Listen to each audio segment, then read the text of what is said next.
Thomas's Milkshake Muddle. Once a year, the children of Sodor are all invited to a special summer party. There was to be ice cream and cake for everyone. Every engine wanted to be the one to take the children to the party. On the day of the party, the Fat Controller came to Tidmouth Sheds. Thomas hoped that he would be taking the children, but the Fat Controller chose Emily. He had other jobs for Thomas. Thomas, first you are to go to the dairy to collect milk to make the ice cream. Then you must go to the farm on the other side of the island to collect butter for cakes. All in time for the children's party. Thomas set off proudly.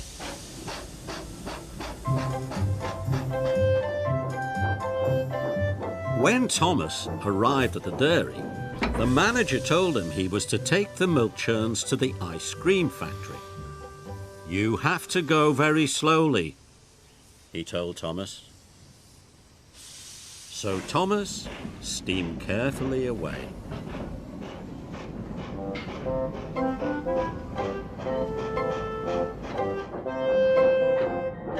When Thomas stopped at a signal, he met Emily.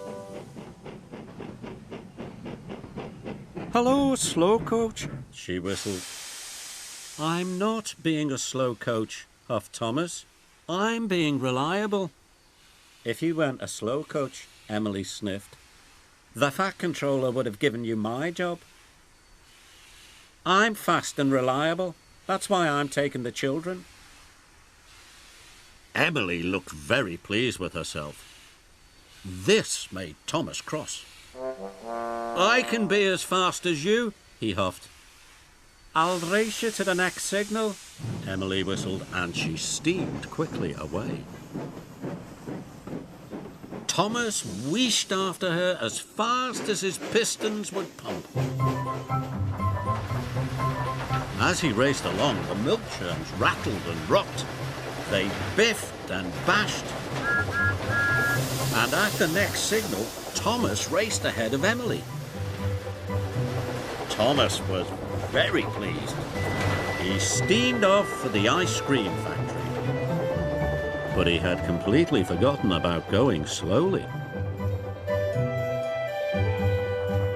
The ice cream factory manager was very happy. Thomas had delivered the milk in record time. Now the factory could make the ice cream for the party.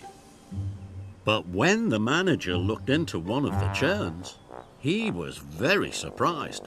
"This milk is almost butter," exclaimed the manager. The factory manager asked Thomas if the churns had rattled around. Thomas looked worried. "If you shake milk for long enough, it turns to butter," he told Thomas. Thomas was very upset. The factory manager was cross. "You must go back to the dairy and get more milk. And remember to go slowly this time," he said sternly.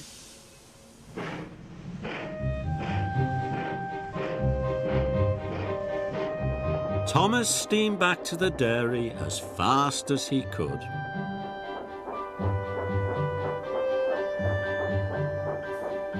When Thomas arrived back at the dairy, the Fat Controller was there. He was very cross. "Thomas, it is nearly time for the party, and you still have not collected the butter from the other side of the island. The children will have no cakes for the party." Thomas felt terrible. Thomas trundled slowly and carefully back to the ice cream factory. He didn't feel reliable. He had let everyone down.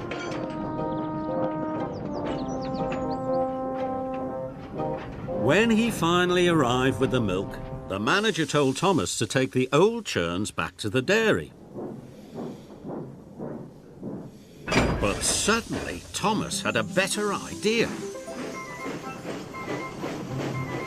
Thomas steamed along with the milk churns even faster than he had before. He huffed up Gordon's Hill and chuffed down to the valley. He raced like a rocket and he whished like the wind. The churns in Thomas's trucks rattled and rolled. They clanked and crashed and biffed and bashed. Even the cows and sheep looked up to see what the noise was. But Thomas couldn't stop until he got to the bakery. As he arrived, he blew his whistle long and hard. "I need butter, not milk," cried the baker. He was surprised to see the milk churns. "Look inside the churns," tooted Thomas. The baker couldn't believe his eyes.